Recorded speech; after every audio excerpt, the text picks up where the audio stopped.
ప్రజలకు మానలకు తెలియజేసింది. ఏదైతే 30 సంవత్సరాల నుంచి ఏబిసిడి వర్గీకరణ పోరాటం అనేది మాలల మీద పోరాటం జరుగుతుంది, అది రాజ్యాంగపరంగా జరుగుతలేదు అన్నది మరి మాలలు మరొకసారి గుర్తుంచుకొని ఈ నెల 18వ తారీఖు నాడు అంబేద్కర్ విగ్రహం నుండి మరి దారి ఫంక్షన్ హాల్ దాకా ర్యాలీ ఉంటుంది, రాజకీయ శిక్షణ తరగతి ఉంటుంది. ఇది గమనించండి మాలల్లారా. 30 సంవత్సరాలలో రాజకీయ నాయకులు, అన్ని పార్టీలు, ప్రజా సంఘాలు, మేధావులు మాలలు తిన్నరు అన్ని ఉద్యోగాలు, ఆర్థిక సంక్షేమాలు అన్నింటిలో తిన్నరు అని మరి వారు అపనిందలు వేస్తున్నారు. మరి అపనిందలు మరి ఎందుకంటే దీన్ని తీర్పుగా వస్తున్న పరిస్థితిలో కూడా మీరు గుర్తుంచుకోండి. ఏ ఒక్క రాజకీయ పార్టీ దగ్గర మాలలు ఈ పోస్టులోకి ఇంతమంది ఉన్నారు, ఈ రాజకీయ రంగాల్లోకి ఇంతమంది ఉన్నారు అనేది ఒక్క డాటా కూడా ఒక వ్యక్తి దగ్గర లేదు. దానికి రాజకీయ పార్టీలకు, మేధావులకు మేము సవాల్ చేస్తున్నాం. మీరు గిట్లా మాలలు మరి మాదిగల కంటే మెరుగ్గా ఉన్నారు అని ఉద్యోగాలలో కూడా మాలలే ఎక్కువ ఉన్నారు అనేది ప్రూవ్ చేస్తే అది ప్రభుత్వపరమైన లెక్కల ద్వారా, గణితాల ద్వారా మీరు తీసుకొచ్చినట్టయితే 30 లక్షల రూపాయలు మీకు అవార్డు ప్రకటించడం జరిగింది. మాలలు 30 లక్షల మంది ఉన్నాం, మనిషికి ₹1 వేసి 30 లక్షలు ఇవ్వడానికి మేము ఉన్నాము.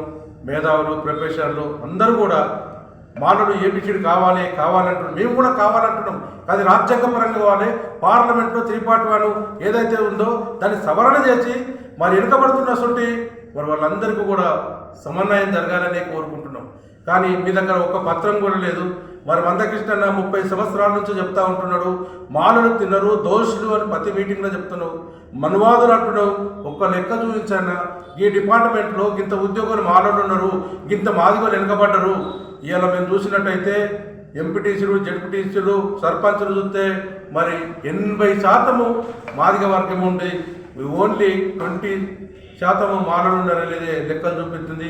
మరి రాజశేఖర్ రెడ్డి, మన రేవంత్ రెడ్డి గారు ముఖ్యమంత్రి అవి ప్రభుత్వ లెక్కలు చూస్తున్నాడు. ఆ లెక్కలలో తేలిపోతుంది ఎవరు ఏం తిన్నారు అనేది. ఏ రంగానైనా చూసుకో, ఏ పోస్టులైనా చూసుకో. మరి ఇలా మీద గాలి వినోద్ కుమార్ గారు చెప్తున్నాడు, ఆయనే మరి లా కాలేజ్ ప్రొఫెసరు. ఇలా మాలలు అనేటువంటి వాళ్ళు మరి కాదు, మాలు వెనుకబడతారనుకుంటున్న పరిస్థితుల్లో మాలల వలన మాదిగలకు అన్యాయం జరగలేదని చెప్తున్నారు మేధావులందరూ కూడా. దీన్ని మీరు గమనించాలి. ఇలా మేము ఏదైతే మాలలుగా ముందుండి అన్ని రంగాల కోసం కొట్లాడి అన్ని రంగాల కోసం మేము ప్రభుత్వ దృష్టికి తీసుకుపోవడం అనేటువంటిది జరిగింది. కానీ ఒక్కరి దగ్గర గుంజుకోలేదు. ఒక్క ఉద్యోగాన్ని చూపించండి మాలల కంటే, మీరు మాదిగల కంటే ఎక్కువ ఉద్యోగాలన్నా ఈ రంగంలో, ప్రతి రంగంలో, ఎంప్లాయ్మెంట్ రంగం కావచ్చు, రాజకీయ రంగాలు కావచ్చు, ఎస్సీ కార్పొరేషన్ నిధులలో కావచ్చు, మరి ఇంకా అనేక రకాల ఈ 11 సంవత్సరాల టీఆర్ఎస్ గవర్నమెంట్లో దళిత బంధు అనేటువంటి పేరు మీద మరి కోట్లాది రూపాయలు మరి 90% మాదిగ వర్గానికి చెందిన దీని మీద సవాల్ చేస్తున్నాము. మరి ప్రతిది కూడా మీరు లెక్కలతో సహా ఉంది. మీ దగ్గర ఎక్కడైనా లెక్కలు ఉంటే తీసుకురండి. ఏ లెక్కలు లేకుండా మరి మేధావులు అనేటువంటి వాళ్ళు, మాలలు, వీళ్ళు స్మగ్లర్లు, మరి వీళ్ళు అనేక రకాల దోపిడి దొంగలు అనేటువంటి పరిచయం చేస్తున్నటువంటి మేము విజ్ఞప్తి చేస్తుంటున్నాము. మీకు ఒకవేళ మీకు వారికి న్యాయం చేయాలని కోరుతున్నాం, వెనుకబడ్డలకు న్యాయం చేయాలి. మీరు సమన్వయంగానే చేయండి, మేము ఒప్పుకుంటున్నాం. మీరు ఓవడం మంచిదే, కానీ మేము ఎంతవరకు మరి మోసం చేసినాము, రంగాలలో ఎంత ఉందో లెక్క చూపించమని అడుగుతున్నాం, మీకు విజ్ఞప్తి చేస్తుంటున్నాం. మీరు మద్దతు తెలపడం తప్పు పడతలేము, కానీ మీరు మాట్లాడే విధానాన్ని మేము తప్పు పడుతుంటున్నాం. ఏ రాజకీయ పార్టీ అయినా, ఏ మేధావైనా మరి ఈ లెక్కల ప్రకారం చేయండి. ప్రభుత్వ లెక్కలు మా చేతులు లేదు కదా. 30 సంవత్సరాలు మీరు ఇదే పాడింద పాట పడుతున్నారు. ఎవరిదైనా సింగిల్ ఒక్క ముక్క మీ దగ్గర ఈ లెక్క ఉంది అనేది చెప్తే మేము 30 లక్షలు ఇస్తామన్నది మరి గుర్తు చేస్తున్నాం. మాలలకు విజ్ఞప్తి, 13 మండలాల ప్రజలందరూ కూడా.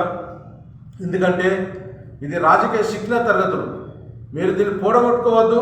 ప్రతి 13 మండలాల్లో ప్రతి వ్యక్తి వచ్చి ఒక బుక్కు, పెన్ను, మాలలు ఏ రంగంలో ఎంతున్నారనేది మరి దిగంబర్ కాంబ్లే గారు, రెజ్జల రాజేష్ గారు, వివేకన్న గారు వీళ్ళు లెక్కలు చెప్పడానికి కోసం ఇది రాజకీయ శిక్షణ తరగతులు అనేటువంటిది మీరు మర్చిపోవద్దు. మధ్యాహ్నం లారీ ఫంక్షన్లో ఉంటుంది, మీరు తప్పకుండా మీరు రావాలనేది మీకు విజ్ఞప్తి చేస్తుంటున్నాము. ఈ పరిస్థితిలో ఇక తేలిపోతుంది ఖచ్చితంగా. మన పాట ఏందో వాళ్ళ పాట ఏందో ఎంతవరకు అన్యాయం జరిగింది అనేది మీరు దీన్ని గమనించుకోవాలని చెప్పి చెప్తుంటాం. మరొక్క విషయం, ఎండగాక మొన్ననే విమలక్క ఒక పాట రాసింది. ఆ పాట ఇద్దరు కూడా పాటలో ఒకడు పాట వేర్చిండు, ఒకడు దప్పు కొట్టిండు అన్నటువంటి ఒక పాట చాలా విలింగం ఉంటుంది. అది మందకృష్ణని కూడా వ్యతిరేకిస్తుండు.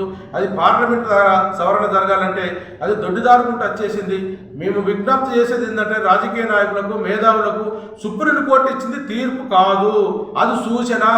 మీరు చదివించుకోండి, సూచన చేసుకోవచ్చు అన్నది, కానీ మరి చెయ్యండి అని ఆర్డర్ ఇవ్వలేదు. ఆ ఆర్డర్ని పట్టుకొని తప్పుతో పట్టకండి ప్రజలను. వెనుకబడతనంలో మాదిగా వెనుక కులాలు సింధు దక్కని కూడా వెనుకబడి ఉంటుంది, వాళ్ళని కూడా మీరు గుర్తించండి. మాలలో గుర్రం మాల ఉంటుంది, సింధు మాలలో చాలా మంది మాలలో ఉపకులాలు ఉంటున్నాయి, వాళ్ళని కూడా మీరు ముందుకు తీసుకురావాలి. మాలలో ఒక్కలేక కాదు, ఇది రాజ్యాంగ పరం ఉంటున్నటువంటి అందరికి రావాలి. పార్లమెంట్లో సవరణ జరగాలి. నువ్వు ఒక్కటే మందకృష్ణ, ఇప్పటి వరకు మేము ఒక మాట కూడా మేము అనలేదు. మోడీ మీరు చేస్తున్న నాటకం, మోడీ ఎన్నికల ముందు చెప్పిన వరకు 100 రోజుల్లో మాట చెప్తే పార్లమెంట్లో సవరణ జరుగుతుంది. మరి 2000 నోట్లను సవరణ చేసిండు, అనేక రకాల 347 ఎన్నో రకాలటువంటి మరి రాజ్యాంగంలో ఉన్న సవరణ చేసిండు. మరి ఇది ఎందుకు చేయలేకపోతుండు? ఫుల్ మెజార్టీ కదా మానవులు అడ్డుకుంటారా 341 సవరణ చేస్తే ఈ దేశంలో? మరి అదే కాకుండా బీజేపీ రాష్ట్రాలు ఉంటున్న ఉత్తరప్రదేశ్ కావచ్చు, మధ్యప్రదేశ్ కావచ్చు, అనేక రాష్ట్రాలు మీ రాష్ట్రంలో మీరే చేయాలంటారు. మీరు ఎందుకు చేయరు? అది కృష్ణని అడుగుతున్నాం. ఆ రాష్ట్రాల్లో చేయమను. బీజేపీ ప్రాంతాలు ఉంటున్నటువంటి తాట్ల తవుడు వచ్చి కుక్కలు జరగబెడుతుంది. కాబట్టి ప్రజలు గుర్తుంచుకొని దీన్ని సమిళితంగా మేమైతే మాత్రం పార్లమెంట్లో సవరణ జరిగితే ఏబీసీడీకి అనుకూలమే, మేము కూడా ముందే ఉంటాము. పార్లమెంట్లో జరగాలి 341. ఇలా ఉంటున్న 59 కులాలు 69 కులాలకు న్యాయం జరగాలంటే పార్లమెంట్ జరిగితే ఇలా అప్పుడు 15% ఉన్న రిజర్వేషన్ ఇప్పుడు 25% పెంచవచ్చే పరిస్థితి. కాబట్టి మీరు ఆ కొట్లాట దిగడం కోసం కాదు ఇది తీసుకొచ్చింది. మొన్ననే బీఆర్ ప్రభుత్వం సేమ్ ఇంటే చేస్తే సుప్రీంకోర్టు కొట్టేసింది. ఇప్పుడు ఈ ప్రభుత్వం చేసినా కానీ మళ్ళీ సుప్రీంకోర్టు కొట్టేస్తుంది. మరొక 30 సంవత్సరాలు ఏదైతే బీజేపీ ఎస్సీల ఉద్యోగాలు రాకుండా, బ్యాక్లాగ్ పోస్టులు రాకుండా ఆపడానికి కోసమే ఏపీసీ వర్గీకరణ పెట్టింది. కాబట్టి కానీ మానల మీద కానీ మాదిగల మీద కానీ కాదు, ఈ పోస్టులు ఆపకుండా చేస్తున్నారు. కాబట్టి మేము ప్రజలకు మరొకసారి మేధావులకు మరి విజ్ఞప్తి చేస్తున్నా. మానవ ప్రజలు కూడా ఈ రాజన్న సిరిసిల్ల 13 జిల్లాలో ఉన్న ప్రజలు సుప్తంగా వచ్చి ఈ నేర్చుకోవాల్సిన అవసరం ఉంది. మన వాట ఎంత ఉంది, మనం ఎంతవరకు ఇంకా వెనుకబడిపోయినాం, అన్ని రంగాల్లో వెనుకబడి ఉంటున్నాము. అది లెక్కలతో పాటుగా ఆ లెక్కల పాటు మరి తీసుకొస్తున్నారు. ఆ లెక్కలు చూసుకొని మనందరూ నేర్చుకోవాలి. ప్రభుత్వం, ప్రజలు, మేధావులు, ప్రొఫెసర్లు అయితే చాలా మటుకు ముందుండి చెప్తున్నారు. కాబట్టి ఇవన్నిటి కూడా మేము ఒక్కడే చెప్తున్నాం. 30 లక్షల రూపాయలు ఇస్తాం మేము, మీరు ఒకవేళ రుజువు చేస్తే ఈ దాంట్లో ఇది ఉంటుంది. ఇది గుర్తుంచుకోండి. ఇదే విషయం మేము మనిషికొక్క రూపాయి 30 లక్షలు ఇస్తామనేది సవాలు చేస్తూ, రాజకీయాలకు విజ్ఞప్తి చేస్తూ మరి రేవంత్ రెడ్డి ప్రభుత్వం త్వరలో తేల్చాలని చెప్పి ఏదైతే కమిషన్ వేసిందో ఆ రిపోర్టు తేల్చాలని మేము విజ్ఞప్తి చేస్తున్నాం.